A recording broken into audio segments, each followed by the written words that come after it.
Hello and welcome to the best of GCS Today here on Channel 21. I'm Todd Hakens. On this best of episode, we are taking a look back and featuring 3 of our favorite GCS Today interviews. Up first, we have our interview with Mamie Chisholm, who served as the honorary Grand Marshal for our Big 50 parade. Then we have our interview with Southwest Middle School teacher Susan Adams, and we conclude this Best of GCS Today program with our interview featuring longtime South Point High School coach Phil Tate. We begin by taking a look back at our interview with Mamie Chisholm. Joining me on GCS Today is Mamie Chisholm. She is the French teacher at Ashbrook High School, and she is celebrating a golden anniversary, and that's what we're going to talk about. Thank you for being with us here on GCS Today. Me. Now, you have been teaching in Gaston County Schools 50 years. Yes, sir. You began teaching with us in August of 1968, yes. The year that Gaston County Schools became a unified school district. Yes. You've been with us since the very beginning. Yes. What has it been like to teach for 50 years? Like eating candy. You like different flavors, so you go from one flavor to the next. But honestly, it's been a joy beginning in '68, and it's still a joy today. If you want to know a similarity from '68 to now, I would say my love for it, my passion is still there. It hasn't gone anywhere. In fact, I think it's even more so because you see the needs of the students that come in your room each day, and you just want to meet those needs as much as you possibly can. So it's just been an honor to teach for those many years. It just doesn't matter what you've had to go through. It's just that you know that I'm going to do something I really love to do. So it doesn't seem like 50 years. It really doesn't. And I didn't think about it until Dr. Wilson said, Mamie, Mr. Hagens would like for you, in fact, he asked me a question, I think Mamie Chisholm has been in this county for 50 years teaching. And she said, oh, really? So when she called me, I confirmed, yes, I have been. And I thought, wow, I have been. So that's when I first thought, well, maybe you have. I started in '67 in Troy, North Carolina. Mm-hmm. So actually 51 years for me, but here in Gaston County, 50, yes. And so you taught for 32 years French at South Point High School. You retired, but you didn't stay gone too long. No. Because you came back and worked as a librarian at Woodhill Elementary. Yes. And now we've got you back at Ashbrook, yes, teaching French at and Ashbrook. also worked at Lingerfeld as a librarian. Okay. For all that time, and then all of a sudden I said, I think that's it, because I got sick, and I thought, well, maybe this is the Lord telling me maybe you just need to rest a while. But of course, Paige Carver called me, and she said, I need you to come interview.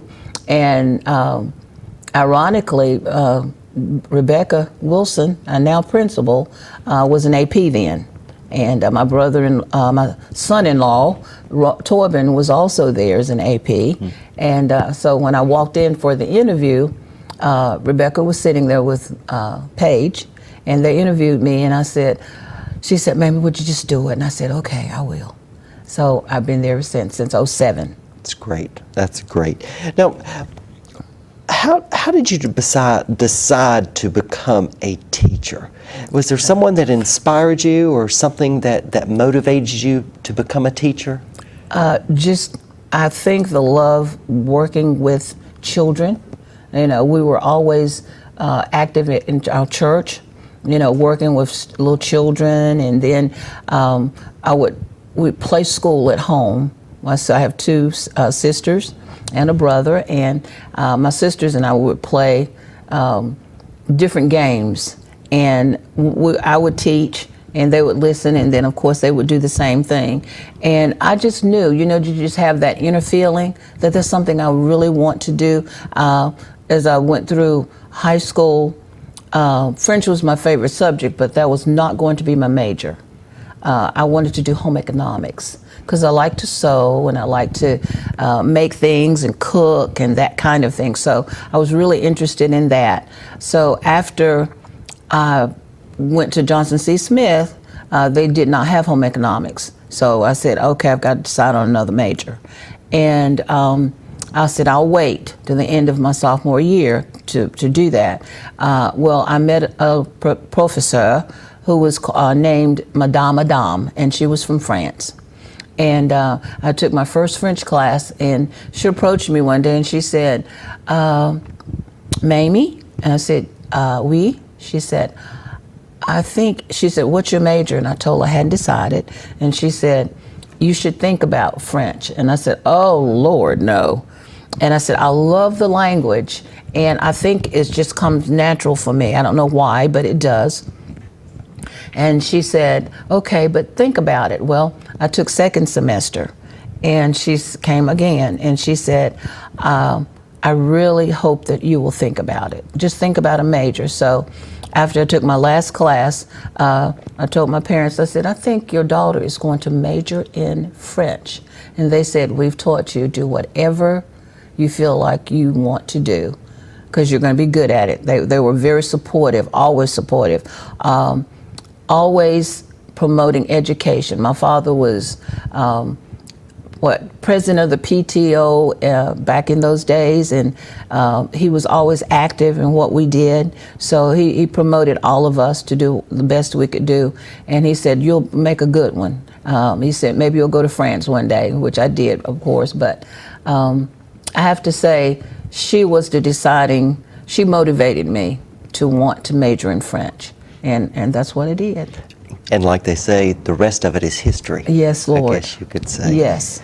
Now, you had the opportunity to serve as the honorary Grand Marshal for our Big 50 parade that we had in September, yes, as the kickoff for the 50th anniversary, wow, for Gaston County Schools. Yes. What about that experience will you always remember? I will always remember riding down the street and waving to all of those people. I could not believe it. It was a wow all the way down the street. And I kept thinking, Mamie, this is actually you in this wonderful convertible, and you're riding down the street. You know, it's like an out-of-body experience. And I kept thinking, and everybody's waving. They're saying, Mamie. Some would say Mamie. Some would say Miss Chisholm. And I could hear some students say Maman. And I was in awe. I really was. I said, don't cheer up. Almost did. You know, but I've never had that feeling before. It's hard to explain. You know, you feel so blessed. And I was just so honored. I still am honored to just think that I'm being recognized for my years of something I love to do. And don't get me, Lord, I'll start. Well, I know you were a little bit reluctant to do that when we first asked you about it. I was. I don't like to be out front, really. If people know me well, they know I love to do my thing in the classroom. I'm a physical response teacher, always have been.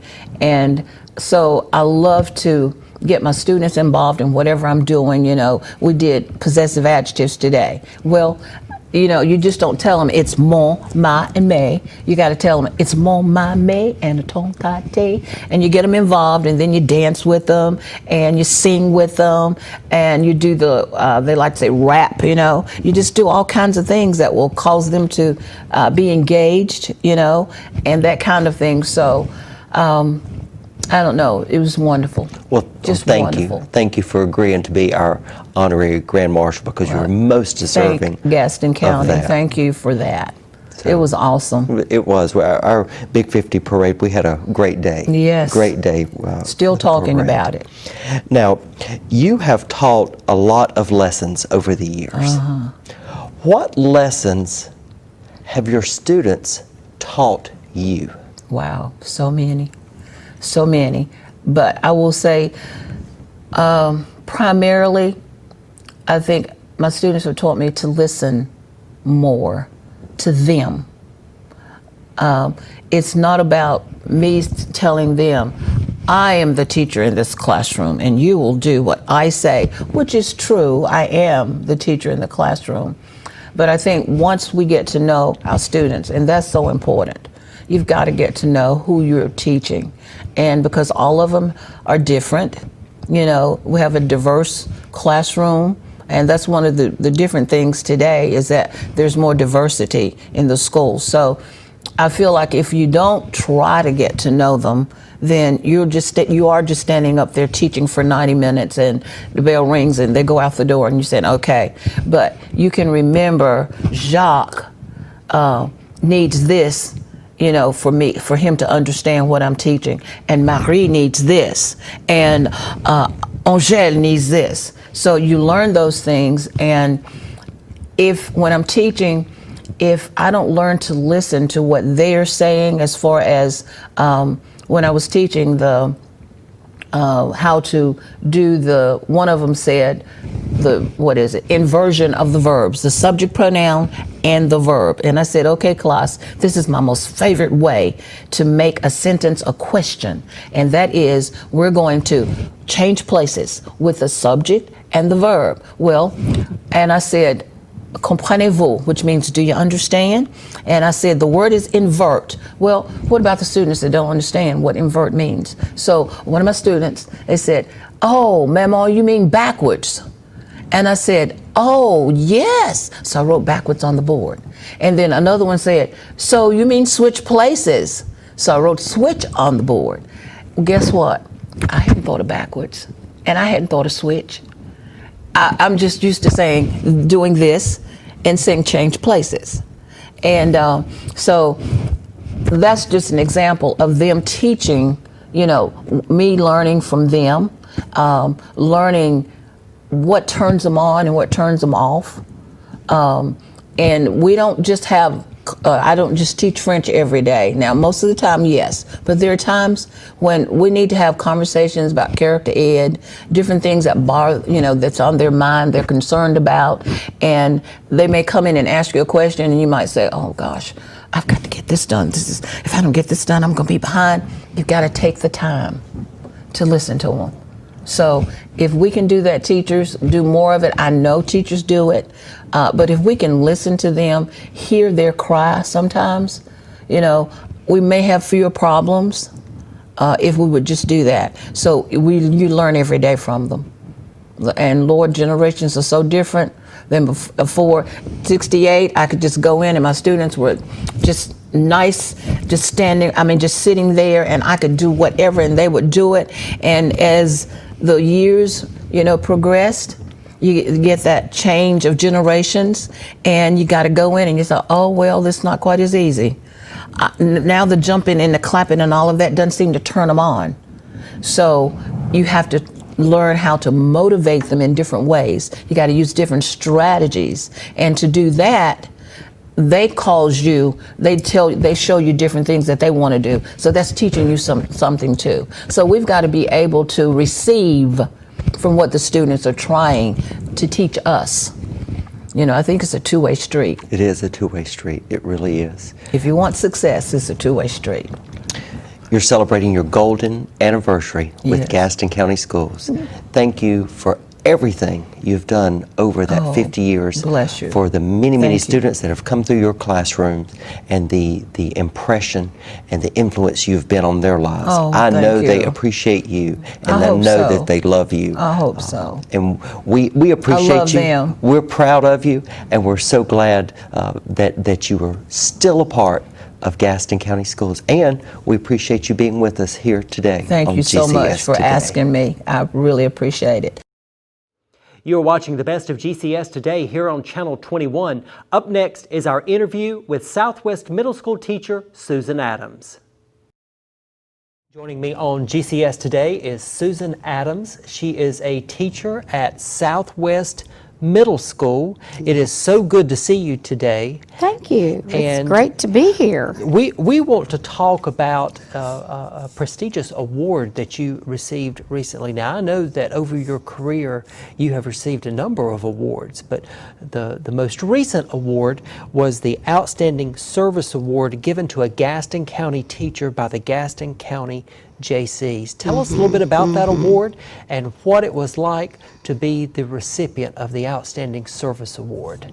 Well, first, many, many thanks to Mr. Booker and to Gaston County Schools for the amazing award. It really just touched my heart after all these years to be, recognized for that. And for allowing me to do the job that I love to do. And I thank them. The award was kind of the icing on the cake for doing the job, and thanks again, Gaston County Schools and Mr. Booker. Well, it's very well deserved. Thank you. Because I am aware of the influence that you have been for a number of years for students at Southwest Middle School, and you told me you've been at Southwest for 23 years, but you've been a teacher in Gaston County for a total of 33 years. So that's correct. That says that is correct. Says a lot. Now, was there a person or something that inspired you to become a teacher? I was thinking about that. Not necessarily a person.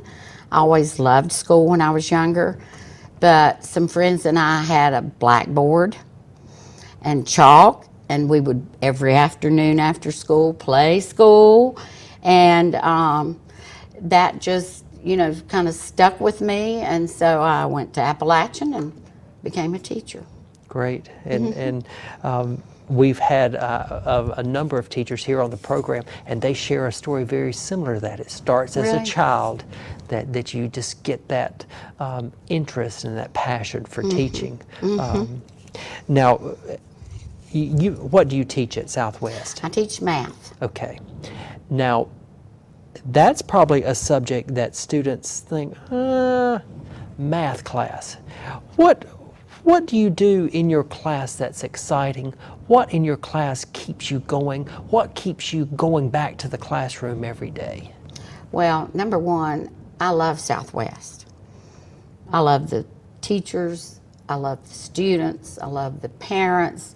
I have met so many wonderful people by being at Southwest that I would not have met otherwise. I like to empower the students. I want them to love math as much as I do. That's my goal, and to figure out that it's fun. It's not work. They can get it having a little bit of fun too. That's my main goal. And there is probably something about the students that you love and just really love the time that you're with them and have them in your classroom. Oh, I do. They're special. They really are special. They're so thoughtful. They're kind. They love when you notice that they've had a new haircut. They love when you notice that they have new shoes on. We have a good time. It's great. It's great. Now, I imagine over the years, you have taught a lot of lessons. Is there a particular lesson that you think your students have taught you? What have you learned from your students? I think they have taught me over all these years to be more understanding, more patient, listen more, and talk less when I'm talking to them. Yeah, that's understanding. Good. And if we brought some of your students in today and said, what do you think about Miss Adams? What do you think they would say, or what would you hope they would say about you? I would hope they would say those things I just named, that she did listen and she did care. I think if the students know you care, truly care, they will just jump through hoops for you. They'll do, the work. They'll they love somebody to care for them. Now, what would you say to someone who is a new teacher?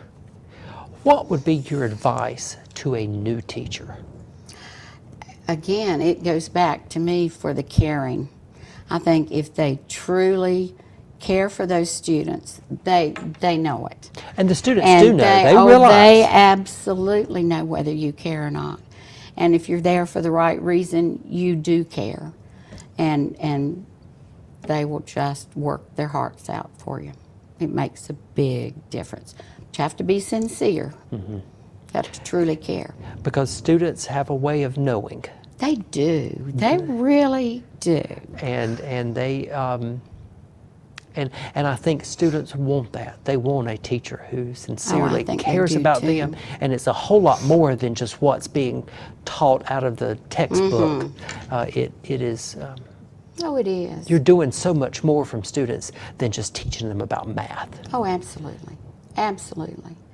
And you know, you teach by how you act and how everybody wants to be treated well, and everybody, you know, deserves respect. So it's all kind of put there together. It goes together. The caring, it does. It does. Now, we mentioned 33 years as a teacher. As you look back on your career, what do you hope is your legacy? After 33 years, and who knows, maybe another one or two. We'll see. Or 3 or 4 or 5. See. Well, I don't know about that. We'll take them. We'll see. I would just hope that I have given these students a love for math. You know, math is in everything we do just about every day. And I would just hope they'd have a love for math like I do. I want them to see that love and to have that love for math. Enjoy. And you know, I imagine in the math class, for you, it's a lot more than just teaching numbers and putting numbers together. Mm-hmm. Because I imagine math takes that critical thinking. Oh, it absolutely takes does. Collaboration, teamwork, and being able to understand how math is important to the real world. Oh, absolutely. And making sure that your students know that and they understand that, because you're teaching lessons at the middle school level that will serve them well in the high school and in college and in work and as they grow up. Our main focus is problem solving. We do everyday problem solving with groups so that they can discuss, and with the higher order thinking skills that they need to do these. So there's a lot of that. Do you have students that tell you maybe later, Miss Adams, I realize now what you were trying to teach us, or what you were trying to explain, or what you wanted us to know? I have, and just recently, I guess it was about a month ago, a student who is now in the 11th grade came by to visit, and she was saying, we do these balance numbers I do with the groups, and they have to really think and talk and get these numbers worked out. And she said, I remember those balance numbers, she said, and you know, that helped me in chemistry in high school when I had to start balancing those equations. And I went, yes, I'm so glad they remembered. And so they do remember, and they do come back and say. Well, we all know that you are a force in the classroom at Southwest. So dear. Thank you. And we want to, again, congratulate you on the Outstanding Service Award that is presented each year to a deserving teacher in Gaston County, and it's presented by the Gastonia, the Gaston County JCs. And I know they had a banquet and honored you and a number of other people in our community for outstanding service this year. So congratulations on that. Thank you so It is much. Well deserved, and we appreciate everything that you do at Southwest for our students, and we want you to continue 2, 3, 4, 5 more years maybe. Thank you. In our classroom, because you certainly do make a difference. Thank Susan you Adams so much. from Southwest Middle School, we appreciate you being with us here today on GCS Today. Thank you. I've loved it. When we come back, we have our interview with Coach Phil Tate, who shares the most interesting story we've ever heard here on GCS Today. It involves a TV news helicopter, a soggy baseball field, and a state championship. Stay with us. You are watching the Best of GCS Today here on Channel 21. I'm a teacher. Let me tell you what I make. I make learning a privilege, not a chore, and frustration a tool, not an obstacle. I make working hard seem easy and giving up impossible. I make an old subject feel like a fresh thought and unconventional methods common. I'm a teacher. I make more.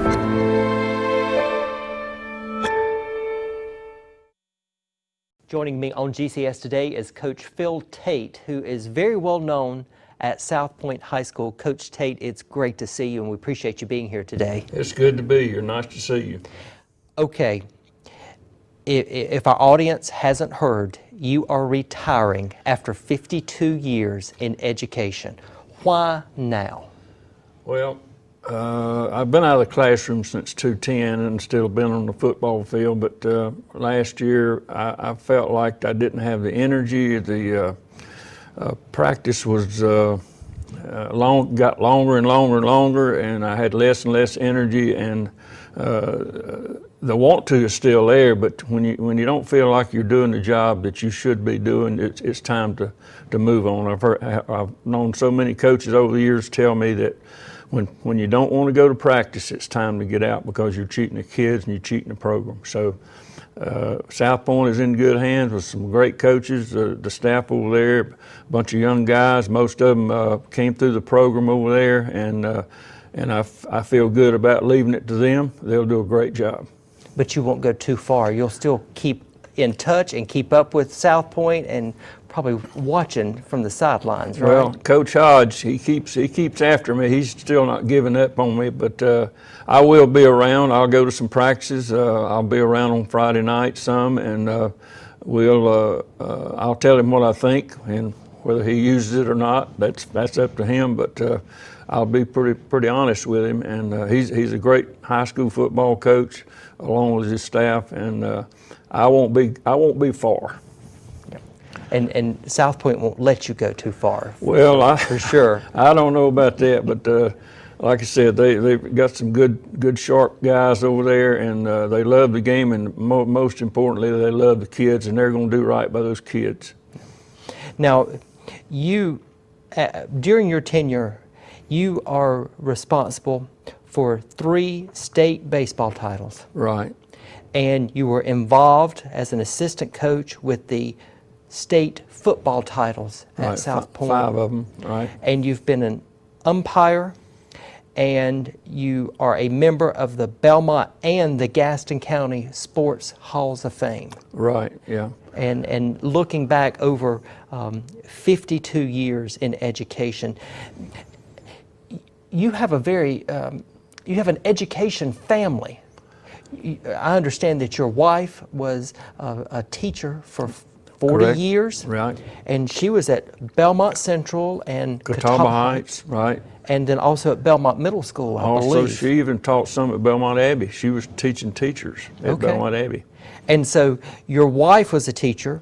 Your daughter is Kristen Kaiser, who Correct. is a principal now at Lowell Elementary School. Right. And you have a grandson who is a new teacher. I think he's in his 3rd year at Ashbrook High School. Correct. So all of this, I'm sure, makes you very proud to know that you have an education family. Well, we went to a great school, Western Carolina, great school. It's small enough to where there's not a lot of outside influence, like a lot of towns, college towns are.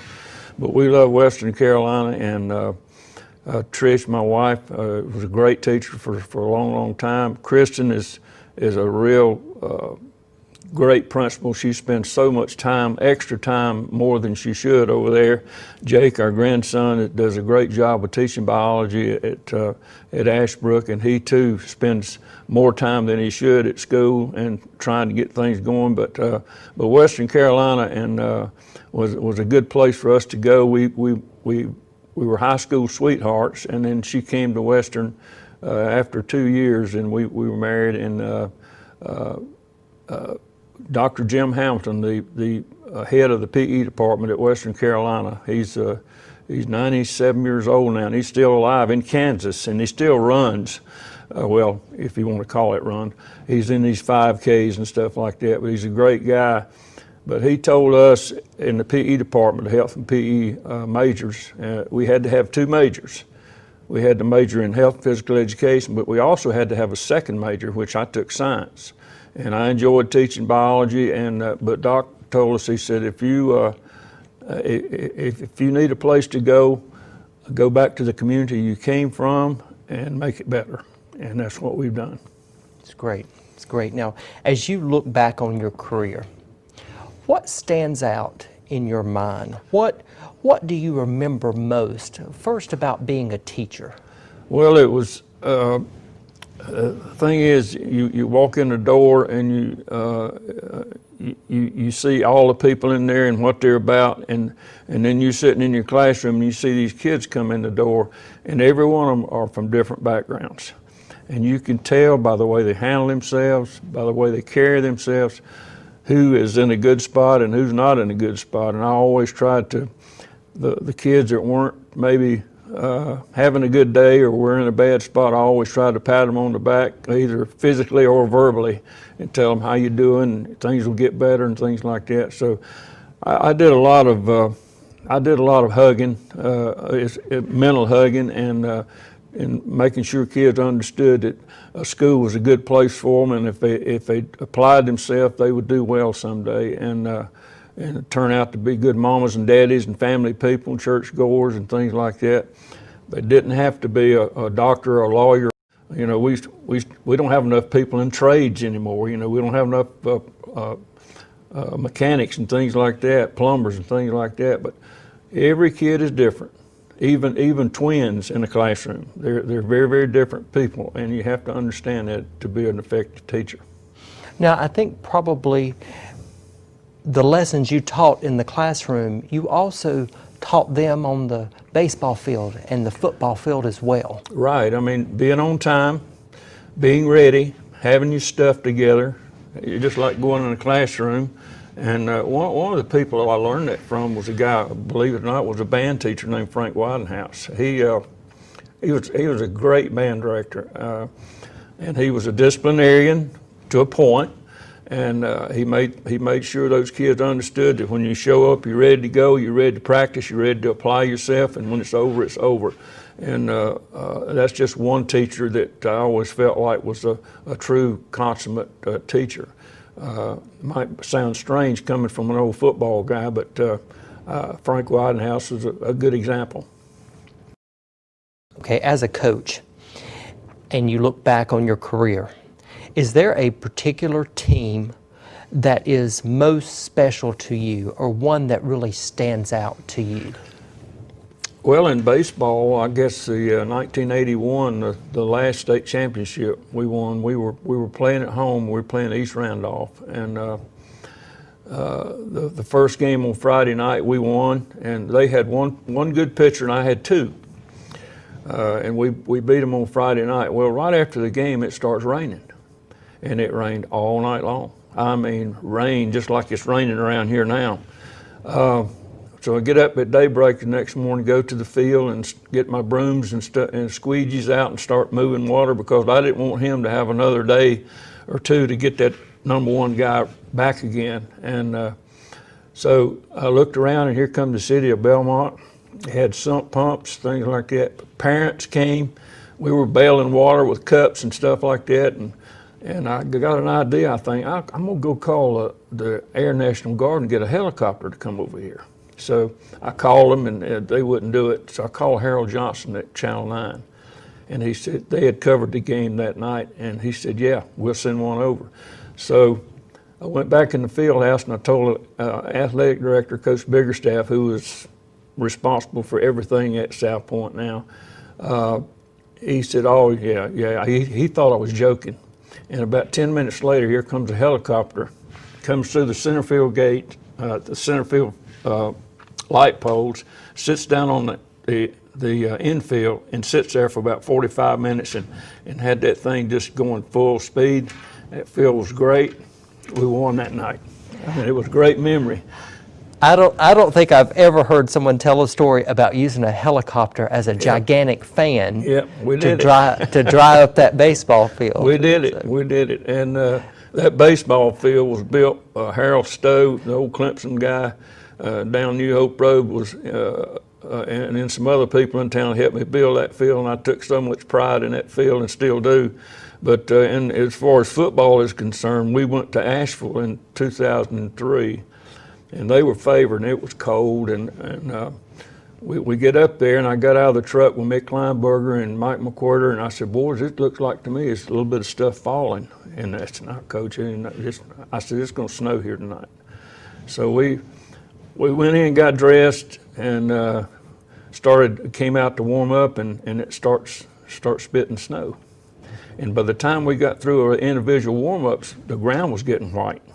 And when we went back in and came back out, the field was covered. You couldn't see a line anywhere. They had blowers trying to blow off the yard lines and all that kind of stuff.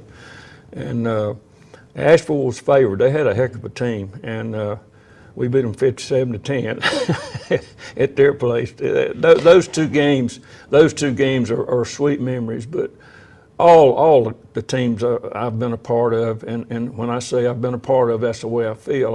I was a head coach in baseball and football at one time, but I always just wanted to be a part to try to make things go. You have taught many students and players over the years, many lessons. What have they taught you? Probably the number one thing is patience.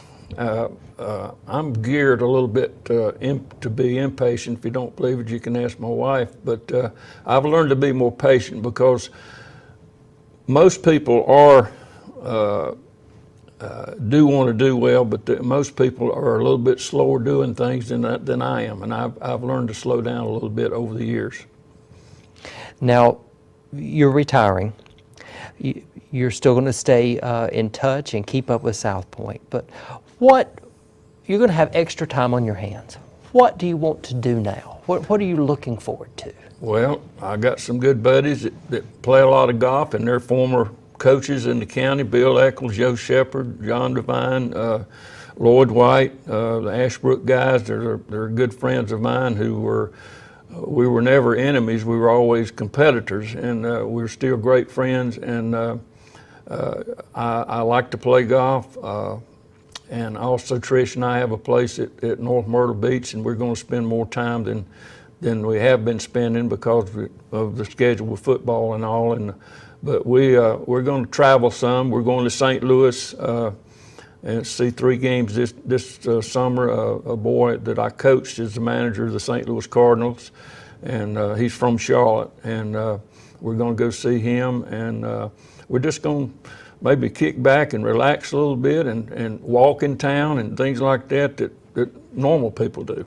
Well, kicking back and relaxing is something I think is well deserved for you. Thank you. And in everything that you've done for South Point High School and Gaston County Schools, we want to say thank you for that.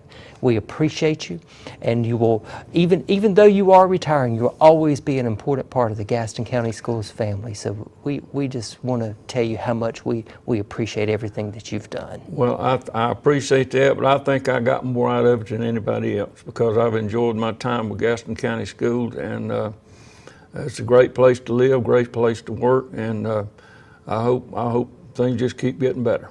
Coach Phil Tate from South Point High School, thank you for being with us today here on GCS Today. Thank you, Todd. You've been watching the best of GCS Today here on Channel 21. We hope you've enjoyed our look back at some of our favorite guests over the past several years. Stay tuned for new episodes of GCS Today coming your way this fall. For Channel 21, I'm Todd Higgins. Thanks so much for watching.